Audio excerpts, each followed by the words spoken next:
Good morning student. अपना topic चल रहा था methods of bulky organic manure. इसमें पिछली क्लास में अपनों ने CN आचार्य मेथड्स के बारे में अध्ययन किया था, जिसको अपने एक CN आचार्य मेथड के नाम से भी जाना जाता है और इसे ट्रेंच मेथड के नाम से भी जाना जाता है।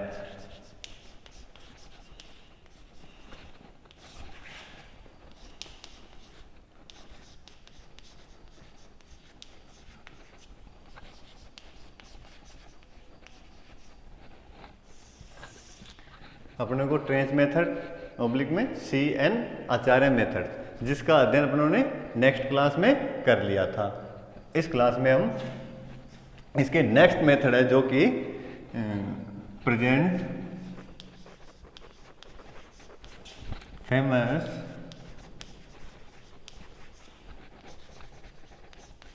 मेथड्स, जिसे कि अपने बोलते हैं हिंदी के अंदर वर्तमान प्रचलित विधि, जिसे कि वर्तमान प्रचलित विधि के नाम से जाना जाता है। जैसे कि अपने गांवों के अंदर इस विधि के जैसे कि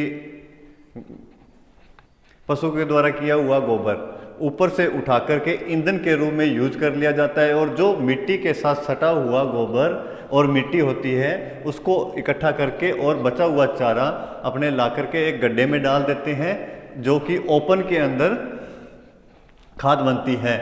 पर इस खाद के बहुत सी कमियां पाई जाती है, जिसके कारण यह विधि उत्तम नहीं मानी जाती। यह विधि एक तो ओपन होने के कारण इसमें कि लॉस होता है, न्यूट्रिएंट का लॉस होता है और पोषक तत्वों का ह्रास होता है, और यह उच्च गुणवत्ता वाली नहीं होती। इसलिए इस विधि को ज़्यादातर उपयोग में नहीं लिया जाता है। और इसके बाद अपने पास नेक्स्ट विधि आती है पीट मेथड्स। इस विधि के अंदर सबसे पहले अपने जानेंगे कि लीटर बिछावन किसे बोलते हैं, किसे कहते हैं।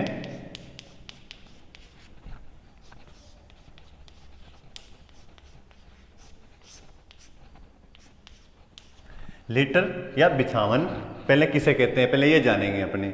जो कि पशु के द्वारा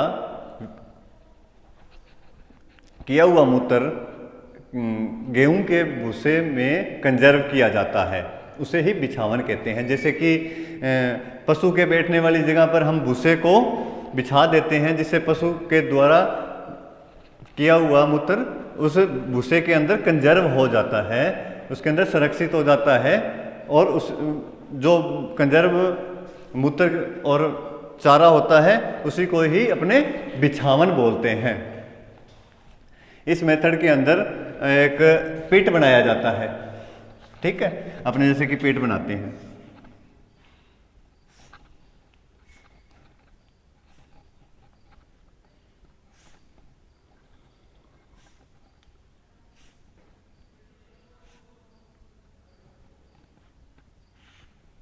जो कि 1 सेंटीमीटर तो डीप होता है, 1 सेंटीमीटर डीप होगा, 2 सेंटीमीटर चौड़ा होगा और 3 सेंटीमीटर लंबा होता है, ठीक है। इस प्रकार का गड्ढा बनाते हैं, जिसके अंदर हम नीचे की सबसे पहले इस गड्ढे के अंदर सबसे पहले नीचे 10 से 20 सेंटीमीटर लीटर बिछाते हैं। लीटर मतलब बिछावन का फर्स्ट लेयर बिछावन की 10 से 20 सेंटीमीटर की बिछाते हैं। नेक्स्ट जो कि 75 से 100 सेंटीमीटर पशु का मूत्र और मल और मूत्र का मिक्सचर होता है, वो बिछाया जाता है। फिर नेक्स्ट थर्ड लेयर, इसके अंदर 75 से 100 सेंटीमीटर बाद में दोबारा लीटर की बिछाते हैं। फर्स्ट लेयर लीटर की, सेकंड लेयर गोबर की, थर्ड लेयर फिर लीटर की। इस तरह कंटिन्यू का क्रम चलाते रहते हैं। यह क्रम भूमि की सतह के बराबर आने के बाद 50 सेंटीमीटर भूमि के ऊपर की ओर रखा जाता है। 50 सेंटीमीटर भूमि के ऊपर तक भरा जाता है इसको। उसके बाद इसके ऊपर की सतह पर 10 सेंटीमीटर मिट्टी की परत को बिछाते हैं। 10 सेंटीमीटर मिट्टी की परत को बिछाते हैं। इसके अंदर सबसे पहले 10 से 20 सेंटीमीटर लीटर की परत बिछाएंगे।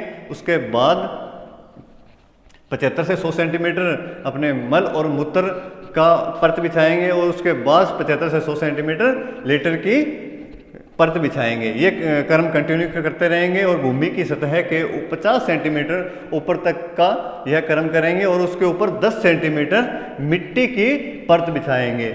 उसके बाद ये अपना गड्ढा तैयार हो जाता है, जो कि 5 से 6 महीने तक अपने इसके अंदर गोबर की खाद को पड़े रहने देंगे और जो कि 5 से 6 मंथ बाद अपनी खाद तैयार होगी। ये खाद जो है अपने तैयार होने के बाद अपने को पहचानेंगे कैसे कि ये अपनी गोबर की खाद तैयार हो गई है। तो इसमें सबसे पहले अपने को ये देखना है कि उस तैयार गोबर की खाद को हाथ में लेकर देखते हैं कि उसमें किसी प्रकार की दुर्गंध तो नहीं आ रही है। अगर उसमें किसी प्रकार की दुर्गंध आ रही है तो अपनी वो गोबर की खाद तैयार नहीं है। अगर उसमें किसी प्रकार की दुर्गंध नहीं आ रही है तो अपनी गोबर की खाद तैयार है। और तैयार गोबर की खाद का कलर हल्का भूरा होता है और भुरभुरी होती है दिखने में। उसके बाद अपने जैसे कि यूज ऑफ प्रिपेयर मैन्योर कि इसका उपयोग कैसे करते हैं। मैंने पहले भी पिछली क्लास में आपको बताया था कि गोबर की खाद को कम से कम 15 दिन पहले तो खेत में डालना ही जरूरी है। अगर आपके पास टाइम है तो कम से कम 30 दिन या 3 से 4 वीक पहले खेत में डाल देना चाहिए और उसके बाद उसे खेत को हल द्वारा बा देना चाहिए, जिसके कारण गोबर की खाद मृदा के नीचे चली जाए। और जैसे इसका जैसे उपयोग अपने फसलों के अंदर गोबर की खाद का 10 से 15 टन प्रति हेक्टेयर डालनी चाहिए और सब्जियों के अंदर 20 से 25 टन प्रति हेक्टेयर गोबर की खाद का प्रयोग करना चाहिए।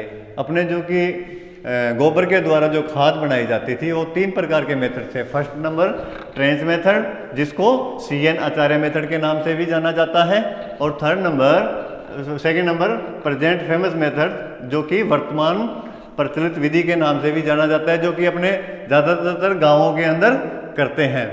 और थर्ड है पीट मेथड।